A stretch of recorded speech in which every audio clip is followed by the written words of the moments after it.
오늘은 20절부터 68절까지 저주에 대한 말씀을 함께 나눌 거예요. 하나님의 말씀에 불순종하며 하나님을 떠난 자들의 삶이 어떻게 무너져가는지를 생생하게 묘사하고 있어요. 우리 한번 20절 말씀 한번 읽어볼게요. 내가 악을 행하여 그를 잊음으로 네 손으로 하는 모든 일에 여호와께서 저주와 혼란과 책망을 내리사 망하며 속히 파멸하게 하실 것이며, 하나님을 떠난 인생의 특징이 뭐예요? 혼란과 무질서라는 얘기예요. 하나님 없이 내 힘과 내 능력으로 인생을 세워보려 하지만 아무리 노력해도 일이 꼬이고 내가 완벽하게 계획을 세워놓는다고 해도 다 그게 어그러지게 돼 있단 말이에요. 그리고 마음에 평안이 없어요. 손에 쥐고 싶은 것이 많은데 정작 손에 남는 것은 공허함과 허탈한 뿐이에요. 왜 그래요? 이 죄의 본질이 이 관계의 깨어짐이기 때문에 그래요. 죄는 우리 인간과 하나님 사이의 관계를 깨트리죠.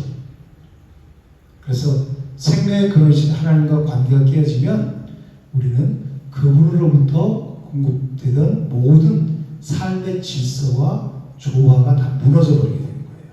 깨어져 버리게 되는 거예요. 인간은 하나님과의 바른 관계 속에서만 살아갈 수 있도록 창조되었기 때문에 그래요. 그리고 이제 21절, 22절 말씀은 이제 실제로 이스라엘이 하나님을 떠났을 때 겪었던 이 질병들과 재앙의 심판에 대해서 말씀하고 있어요. 근데 이 질병들은 단순히 그 육체적인 질병만을 뜻하지 않아요. 죄 아래 갇힌 인간의 비참한 영적인 상태를 말씀하고 있는 거예요. 죄는 우리 인간을 서서히 영적으로 병들게 만들어요. 그래서 우리 육체는 겉으로는 건강해 보여도 하나님을 떠난 모든 인간은 영적으로 병든 상태에 놓여 있는 거예요. 그래서 늘 불안함과 죄책감에 시달리게 되고 탐욕과 분노라는 영적인 염증에 시달리면서 살아가는 거예요. 인간은 스스로 이 영적인 질병을 고칠 수가 없기 때문에 하나님께서는 어떻게 하셨어요? 참된 의사를 우리에게 보내주셨어요. 누구예요? 예수 그리스도를 보내주셨어요. 그래서 예수 그리스도께서는 우리 육체의 질병뿐만 아니라 그 질병의 뿌리에 있는 영적인 병인 죄의 문제를 치료해 주셨어요. 그래서 누가복음 5장 31절 32절에는 예수께서 대답하여 이르시되 건강한 자에게는 의사가 쓸데없고 병든 자에게야 쓸데있나니 내가 의인을 불러온 것이 아니요 죄를 불러 회개시키러 왔노라. 우리가 몸이 아프면 어디를 가죠? 병원에 가죠. 의사를 찾아간단 말이에요. 찾아가서 아픈 증상을 다 말해야 제대로 온전하게 치료를 받을 수 있죠. 하나님 앞에서도 마찬가지예요. 내가 영적으로 병든 죄인임을 인정해야 온전한 모습으로, 사람의 모습으로 회복되어서 사람답게 살아갈 수 있단 말이에요. 영적인 병에서, 질병에서 치료받고 온전한 모습으로 살아갈 수 있단 말이에요. 예수님은 죄로 병든 우리 영혼의 유일하고 참된 의사로 이 땅에 오셨어요. 그래서 십자가에서 흘리신 보혈로 우리의 죄를 온전히 사하셨어요. 그리고 성령을 통해서 우리의 전 인격을 근본적으로 치유하셨어요. 그래서 저희들이 참된 의사로 오신 주님 앞에 나가서 온전한 치유의 은혜를 누리는 삶을 살아가시기를 주님으로 축복합니다. 그리고 이제 23절, 24절 말씀 보면 하늘은 뭐가 된대요? 노시 되고 땅은 철이 된다고 말씀하세요. 무슨 말이냐면 하늘이 닫혀서 비가 내리지 않고 땅이 굳어져서 열매를 맺지 못한다. 즉 극심한 가뭄과 기근의 상태를 말씀하는 거예요. 이 농경사회였던 이스라엘에 비가 내리지 않는 것은 치명적인 것이죠. 생존의 위협을 받는 거잖아요. 그죠? 이 24절에 보면 비 대신에 뭐를 내리신다고 그래요? 티끌과 모래를 내리신다고 그래요. 이 메바름과 황폐함이 극에 달한 상태를 말하고 있어요. 이 성경에서 비는 하나님의 은혜와 생명의 공급을 상징하고 있어요. 이 비를 내려주셔야 하나님의 은혜와 생명의 공급이 있어 우리가 살아갈 거 아니에요, 그죠? 성경에서 비는 뭐를 상징해요? 하나님의 은혜와 생명의 공급을 상징한다는 거예요. 하나님을 떠난 인간은 영적으로 메마른 땅과 같다는 거예요. 이 하늘이 닫힌 것처럼 하나님과의 교제가 끊어지고 생명이 중단된 상태를 말씀하고 있는 거예요. 근데 예수님은 그런 우리에게 뭐를 주러 오셨어요? 생수를 주러 오셨어요. 그래서 초막절, 명절 끝난 주님은 갈증이 허덕이는 인생들을 부르시죠. 그래서 요한복음 7장 37절에 39절에 보면 누구든지 목마르거든 내게로 와서 마시라. 나를 믿는 자는 성경에 이른 것 같이 그 배에서 생수의 강이 흘러나오리라 하시니 이는 그를 믿는 자들이 받을 성령을 가리켜 말씀하신 것이라. 이 생수가 뭐를 뜻해요? 믿는 자들에게 부어주실 성령을 말씀하시는 거예요. 이 죄로 인해서 바짝 메마른 심령이라 할지라도 예수 그리스도께로 나아가면 영혼을 적시는 생명의 물을 얻게 된다고 말씀하시는 거예요. 예수 그리스도의 십자가는 우리 머리 위에 굳게 닫혀있던 이 노타늘을 찢고 하늘 문을 여는 사건이었어요. 그러므로 그 예수 그리스도 안에 있는 자들에게는 더 이상 정죄함이 없어요. 그 닫혔던 하늘이 활짝 열리고 하늘로부터 성령의 단비가 폭포수처럼 부어지게 되는 거예요. 우리는 지금 그 성령의 단비를 맡고 있는 거예요. 그리고 메마른 영혼이 그 성령으로 인해서 완전히 새롭게 되는 거예요. 그래서 예수님은 그 메마른 우리 심령 땅에 생명의 비를 내리시는 분이에요.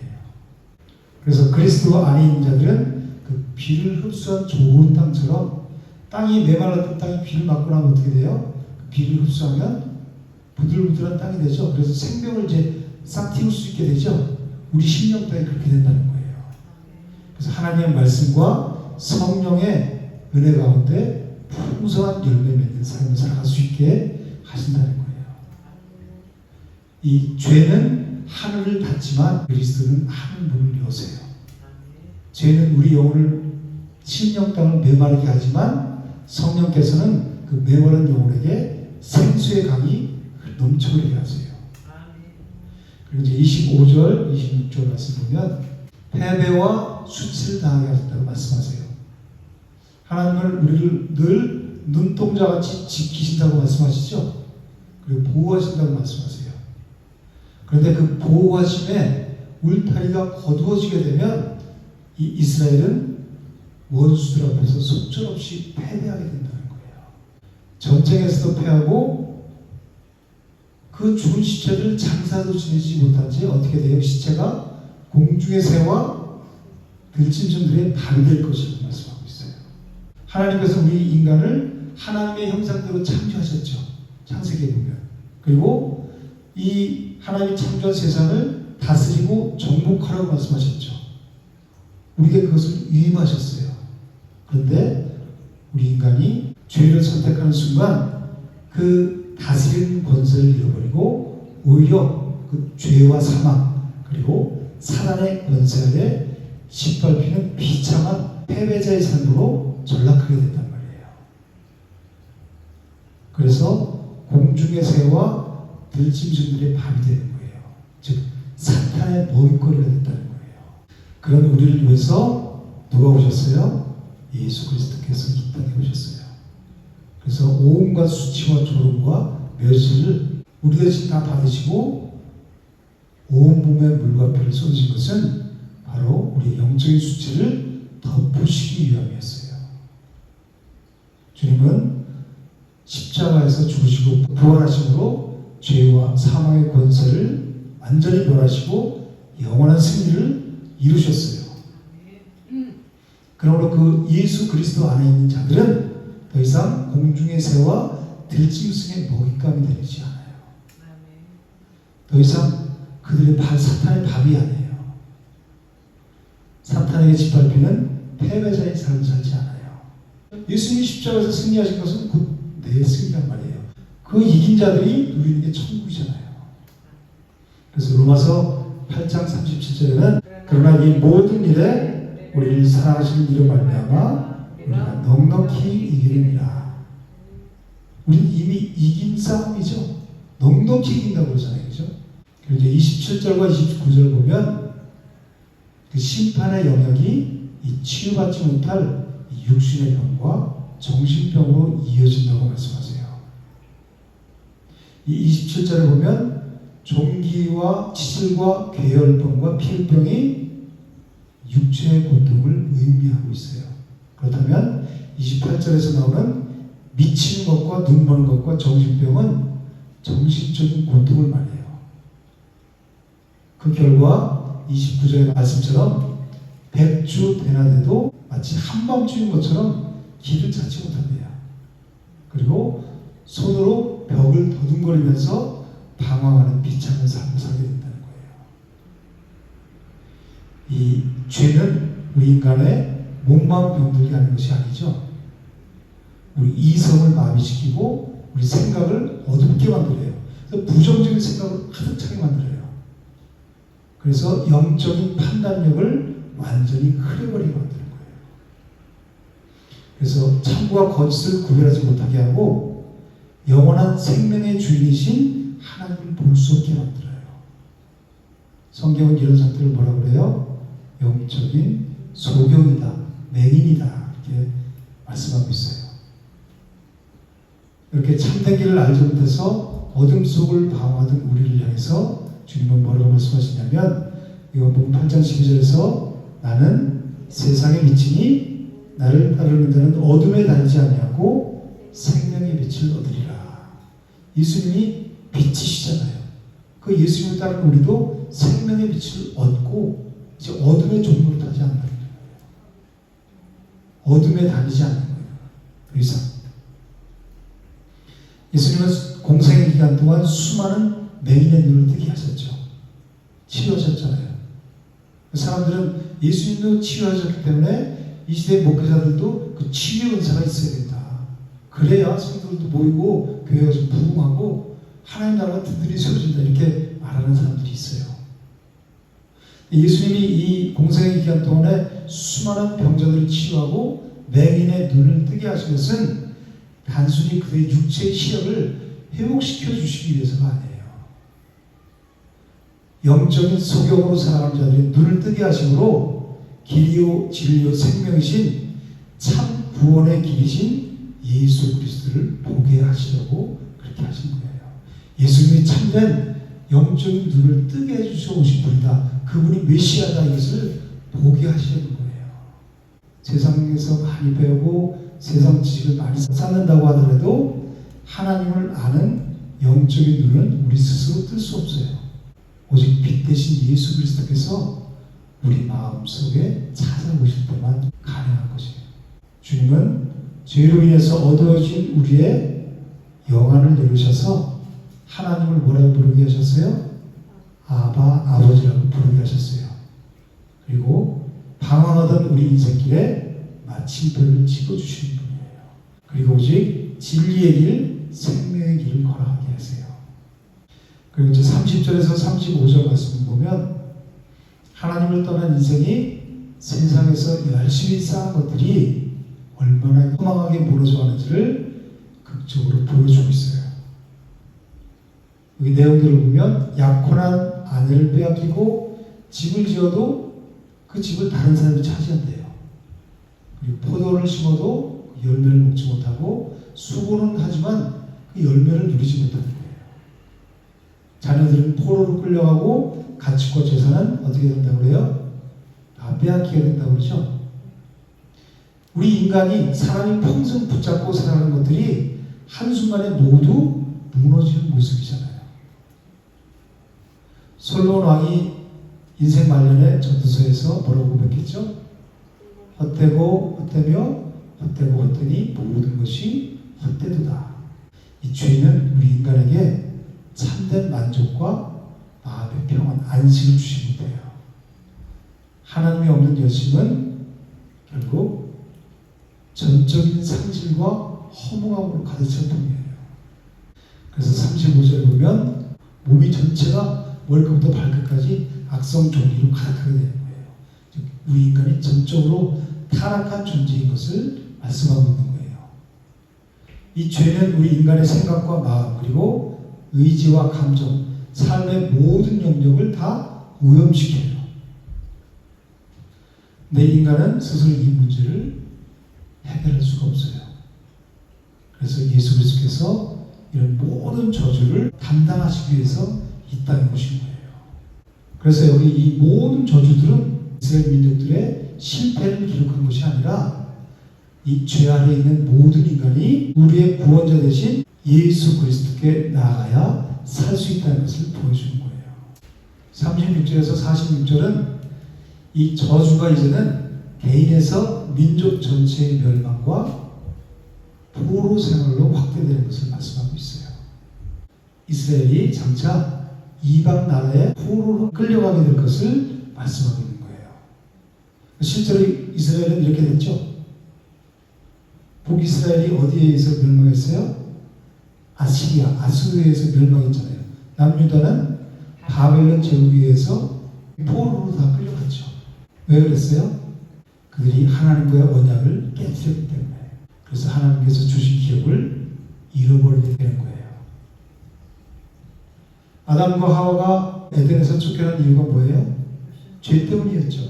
이 죄는 우리 인간과 하나님과의 교제를 깨뜨려버려요. 그리고 하나님이 주신 그 복된 자리에서 떠나게 만들어요. 그래서 에덴에서 떠났잖아요. 그 생명의 자리에서 떠나서 사망 가운데 거하게 되는 거예요. 뭐가 그렇게 한다고요? 죄가. 하나님과의 생명의 교제가 끊어지기 때문에 그래요. 그래서 가장 중요한 게 뭐예요? 우리 신앙생활에서 하나님과 교제, 임마누엘, 하나님과 동행하는 게 가장 중요한 거예요. 요셉이 왜 형통한 삶을 살았다고 그래요? 감옥에서도 형통한 건 왜 그래요? 하나님과 함께 하셨기 때문에, 임마누엘 동행하셨기 때문에. 38절에서 42절에 보면 이제 이스라엘이 열심히 수고하지만 그 수고의 열매를 누리지 못하게 되는 것을 말씀하고 있어요. 메뚜기와 벌레가 곡식을 먹어버리고 포도원과 감람나무를 가꾸어도 그 결실을 얻지 못한대요. 수고는 많이 하는데 열매는 적고 애쓰면 많은데 만족은 없어요.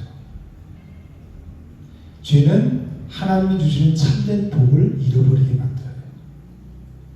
그래서 창세기 3장 이후에 인간은 땀을 흘리면서 수고하지만 온전한 만족을 누리지 못해요. 왜 그래요? 우리 인간은 하나님으로만 만족할 수 있도록 창조되었기 때문에 그래요. 그래서 하나님 한 분만 있으면 내 안에 그분으로 가득하면 성령으로 충만하면 주님 한 분만으로 만족합니다. 이 고백이 나오게 되는 거예요. 없어도 하박국 선지자처럼 나는 구원의 하나님 한 분으로 만족한다는 거예요. 우리 인간은 하나님만으로만 만족할 수 있도록 창조되었기 때문에 아무리 땀 흘리고 수고하고 이 세상 것을 많이 쌓는다고 하더라도 온전한 만족을 누릴 수가 없는 거예요. 그리고 43절에서 44절은 하나님께서는 이스라엘을 머리가 되게 하고 꼬리가 되지 않게 하시겠다고 약속하셨어요. 그런데 이 불순종으로 인해서 꼬리가 될 것이라고 말씀하시는 거예요. 높아져야 될 백성이 낮아지고 다스려야 할 백성이 다스림을 받게 되는 거예요. 하나님을 떠난 인간은 하나님께서 주신 그 존귀함을 잃어버리게 돼요. 이사야 43장 4절에 뭐라고 말씀하세요? 내가 너를 보배롭고 존귀하게 여긴다. 내가 너를 사랑한다. 이렇게 말씀하시죠. 우리 자신이 그런 존재란 말이에요.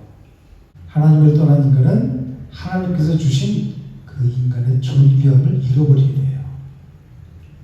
그래서 이 죄는 우리 인간을 자유롭게 만드는 것이 아니라 오히려 종이 되게 하고, 죄의 종이, 세상의 종이, 내가 원하는 것, 내가 잡으려고 하는 것에 종으로 만든단 말이에요.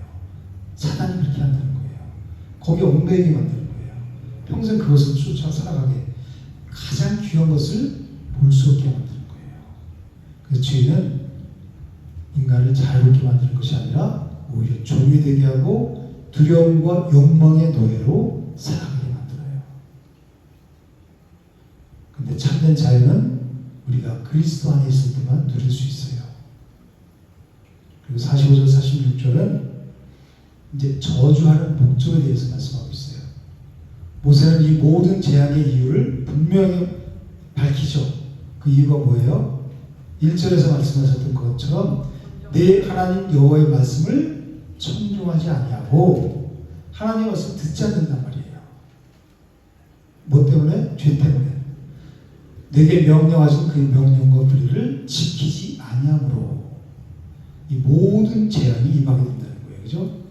즉 하나님의 말씀에 순종하지 않았기 때문에 이런 재앙들이 임하게 된다는 거예요. 그들은 하나님보다 더 다른 것을 사랑했죠. 하나님을 사랑해야 되는데 하나님보다 다른 걸 더 사랑했어요. 그리고 그 결과 결국 하나님을 떠나게 됐죠. 이 불순종의 뿌리는 언제나 하나님을 향한 불신과 우상 숭배에 있어요. 그것이 불순종을 만드는 거예요. 순종하지 못하게 한다는 거예요.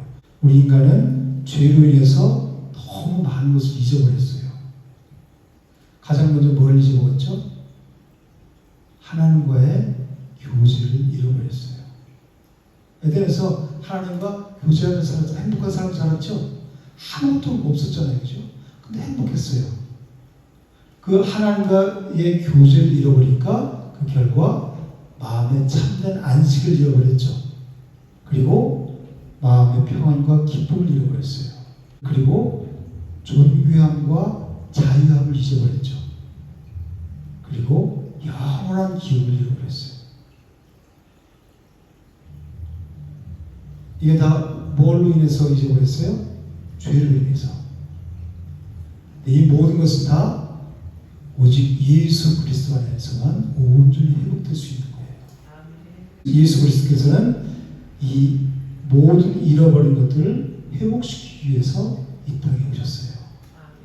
그래서 우리가 어떻게 해야 돼요? 이런 말씀을 읽으면서 이것을 모든 것을 회복시켜 주시는 예수 그리스도께로 우리 시선이 향해야 되죠. 그분 앞으로 나가야죠. 십자가 앞으로.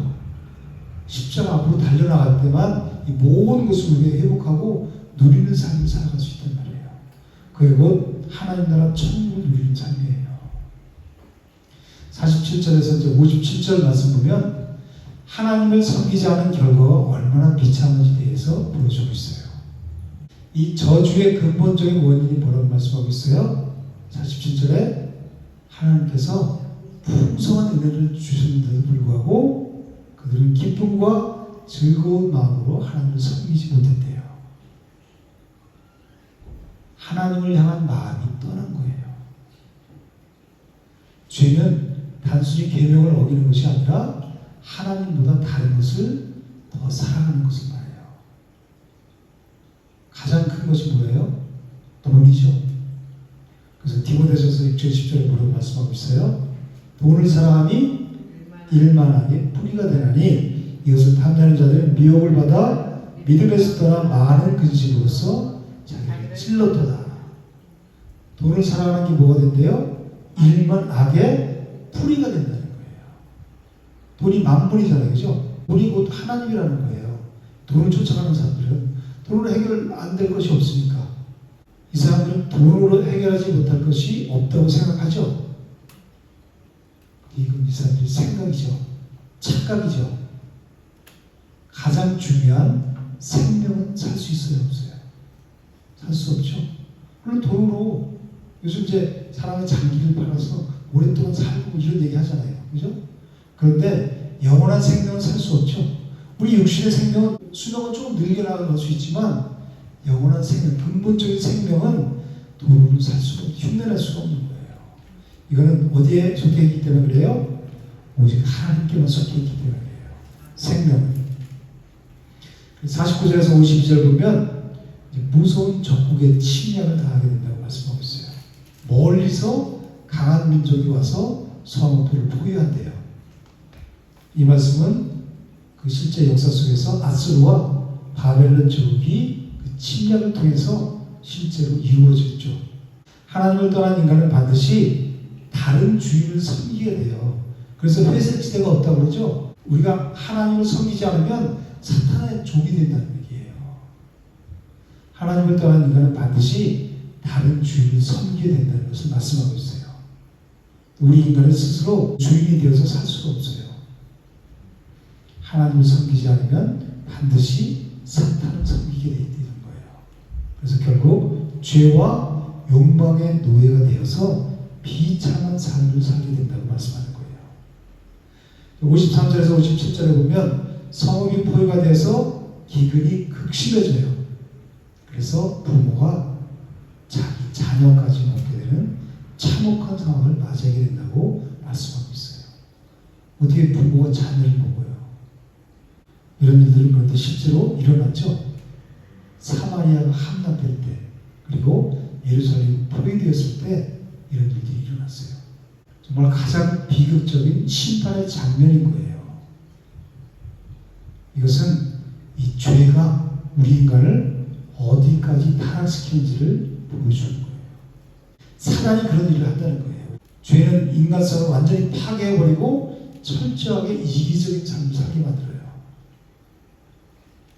아담과 하와가 에덴에서는 하나님과 교제하면서 생명의 삶을 살았죠. 평안한 삶을 살았잖아요. 그런데 죄가 들어오면서 하나님과의 관계가 깨어졌어요. 이 관계가 가장 중요한 거예요. 하나님과의 관계가 가장 먼저 깨어졌고, 그리고 그 이후로 결핍과 두려움, 공포가 찾아왔어요. 고통과 죽음이 찾아왔다는 거예요.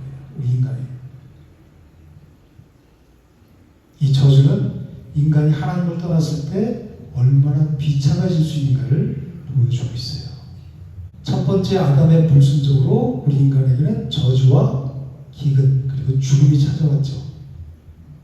그러나 마지막 아담이신 예수 그리스도께서는 생명의 떡이 되시고 목마른 자에게 값없이 뭐를 주셨어요? 생수를 주셨어요. 그리고 잃어버린 하나님 나라를 온전히 회복시켜 주셨어요.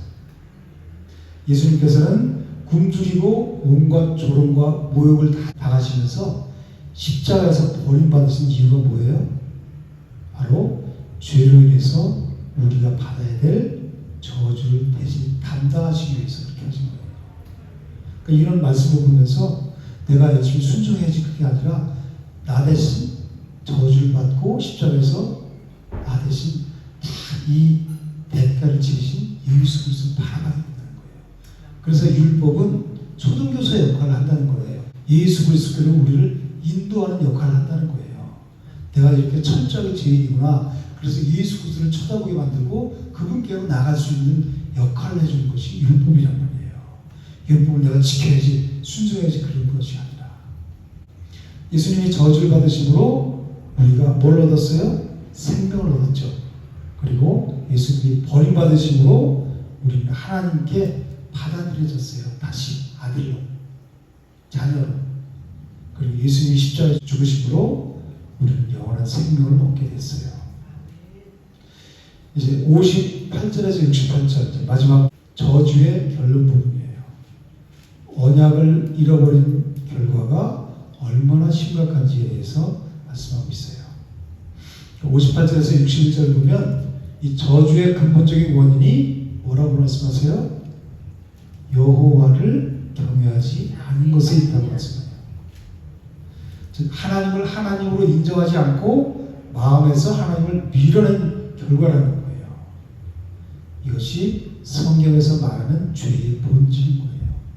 하나님을 하나님으로 인정하지 않고 어떻게 해요? 하나님을 우리 마음에서 밀어냈어요.